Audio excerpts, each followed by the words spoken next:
Hello everybody and welcome back to On Point HQ, and I'm trying camouflage again. I'll link to the previous two videos in the description below. If you've not seen them, I attempted to paint Waffen SS camouflage, because camouflage is something I've never really been comfortable or very good at painting. So I thought, it's time to step outside of my painting comfort zone and try things that I'm not particularly good at but want to get better. So those videos were me painting P dot and sort of autumn Waffen SS camouflage, and I thought it was going to be the end of it, but then I remembered that I paint quite a lot. Well, I have painted quite a lot of Fallschirmjager in the past, but I've always painted them in sort of plain green jump smocks or jump tunics. I've never attempted the camouflage, but that ends today. I'm going to try and paint some Fallschirmjager camouflage. As with the previous videos with the Waffen SS camouflage, I'm not aiming for 100% historically accurate. That's not what I'm doing this for. What I'm looking for is a close approximation of what the camouflage sort of looks like, but from 3 feet away you could tell it's camouflage. That was kind of the ethos of the previous two videos, and I'm going to carry that on to this video as well. So what I'm going to do is, like with those videos, rather than do like a live painting video, which I'm not a fan of, I'm going to tell you what I'm going to do, go and do it, come back, show you what I've done, and then move on to the next stage. So without further ado, let's get on to the details, what I'm going to be doing and what paints I'm going to be using. So this is the dude I'm going to be painting today. It's a plastic Fallschirmjager from Warlord Games. It's not 100% Fallschirmjager. It's actually got the arms are from the plastic Grenadier box, but that's just the way I like to build models when I'm building Germans. It's not the best constructed. It's probably why I haven't painted it. There's a bit of glue seeping out, so it's sort of a test model. So I'm not too down with that. As you can see, it's already been based and primed. So as with the previous videos, I've used Citadel Baneblade Brown as the base for this. In the past I've used Vallejo German Field Grey as a base for all my Fallschirmjager, but as I'm doing camouflage, I want to start off with a lighter base for the jump smock. Now the camouflage is going to be made up of predominantly two colours. The first is going to be Vallejo Bronze Green, which is a slightly darker colour than the Field Grey, but I think it's going to work well against the Baneblade Brown. And the second colour, the brown, I'm going to be using Vallejo Saddle Brown. Again, it's quite light compared to what the browns that I'd normally use, but I'm hoping that those two in combination will work well against the Baneblade Brown on the model at the moment. So what I'm going to do is go away and put the first layer on. I think I'm going to do the bronze green first, get that down, come back and show you the pattern that I've added, and yeah, I shall see you in a little bit. So see you soon. Okay, so welcome back, and that is the first stage done. So what I've done is I've used the Vallejo Bronze Green, and as you can see, I've just used that to create a series of sort of irregular block patches over the smock.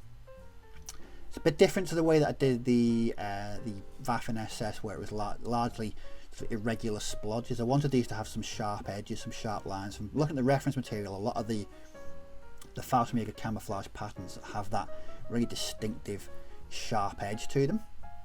But that is the first stage, and I'm actually quite happy with that. I was really, there was a bit of trepidation about actually approaching this, because the camouflage is so sharp. That's what I was a bit concerned about. But the way that's gone on, now I'm actually quite happy with that. It was just a case of striking a happy medium of where to put it, not too much and not too little, because I've got to do the next stage. Now speaking of the next stage, that will be with Vallejo Saddle Brown And what I'm going to do is just a very similar pattern, just to put some overlapping brown areas onto the uniform, and then after that I'm going to hit it with a wash. What I'm going to do now is go away and put on the brown stage of the camouflage, and I shall be back soon and show you what I've done. So I shall see you all in a little bit. Okay, so that's the second part of the camouflage applied. So what you can see, I've just sort of replicated the sharp angular patterns, and this has been the brown's been added sort of in between and over where I put the first layer of bronze green down. Now I'm in two minds at the moment. I don't know if you can see that, but I think that brown's too light. It could just be me, but I think I should have chosen a darker brown. However, what I'm thinking is the next stage is going to be the wash. So I'm going to apply two washes. One will be Agrax Earthshade, and the second will be Athonian Camo Shade. Now when I did this, when I was painting the Waffen SS camouflage, this brought the shade right down. What I was then able to do is go back in and pick out the main parts of the camouflage. So I'm hoping that's what will happen with this particular chap. So what I'm going to do now is go away and apply the washes, hopefully bring down that brown. It'll also create shadow and recesses within the initial sort of lighter colour, the Baneblade brown. But yeah, that's where I'm up to. So what I'm going to do is go away now, complete those washes. When I come back, and they'll have dried, and I'll show you what I'll be doing next. So I shall see you all in a little bit. Okay, welcome back to the completion of the sort of the last stage, really. So I've applied the two washes, which it was Agrax Earthshade and Athonian Camo Shade. Now when that had dried, what I did was something very similar to what I did in the Waffen SS camouflage videos, which was to go back in with the original colour and just kind of pick out the highlights, the very the uppermost part of the creases on the uniform, just to give it a bit of definition, or a bit of depth.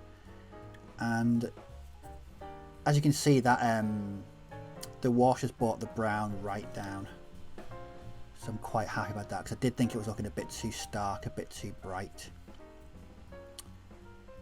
But for a very quick and easy camouflage scheme, I'm quite happy with that. What I'm going to do now is go away and paint the rest of the miniature, so you can see it contrasted next to the rest of the uniform. I think that will make the camouflage stand out a bit more. But I'm going to finish the rest of the figure, and I shall see you all back here in a little bit. So I shall see you all soon.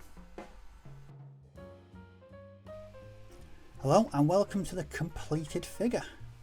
So that is the completed Fallschirmjager. As you can see, all the equipment, weapons, trousers, etc. have been painted, and hopefully you can see the camouflage a bit better now that the rest of the uniform's been painted with it. I'm actually quite happy with how that's turned out. For me, it was the speed. I always imagine that painting this type of kind of, I'm loosely calling it splinter camouflage, would take a lot longer, but I'm glad to have been proven wrong. So it's quite a, I don't know if you can see the camouflage there. But that's the finished piece, and I'm actually, like I said, really quite happy with that. I think if I ever start painting Fallschirmjager again, which I've painted a lot of Fallschirmjager previously, but I won't be too perturbed about giving them camouflage smocks, because that has turned out quite well. I mean, like the Waffen SS one, it's not accurate, but from 3 feet away, and imagine a section of 8 to 10 of these guys all painted the same. going to look quite striking. And there we go. That's another camouflage scheme that I've successfully conquered my fear of. Well, I hope you found that entertaining. If you've been struggling to start painting camouflage, my best advice is just go for it. That's what I've done. Just go for it. Have a go. You can always repaint. And I think once you start getting the paint on the figure, I think definitely breeds confidence in doing a bit more camouflage. Right. Well, if you've got any questions or comments or suggestions even about this or gaming in general, just leave them down below and I'll certainly respond to all comments and questions. But as always, thanks for watching. Do take care. May your dice roll well, and I'll catch you all in the next video. So bye bye.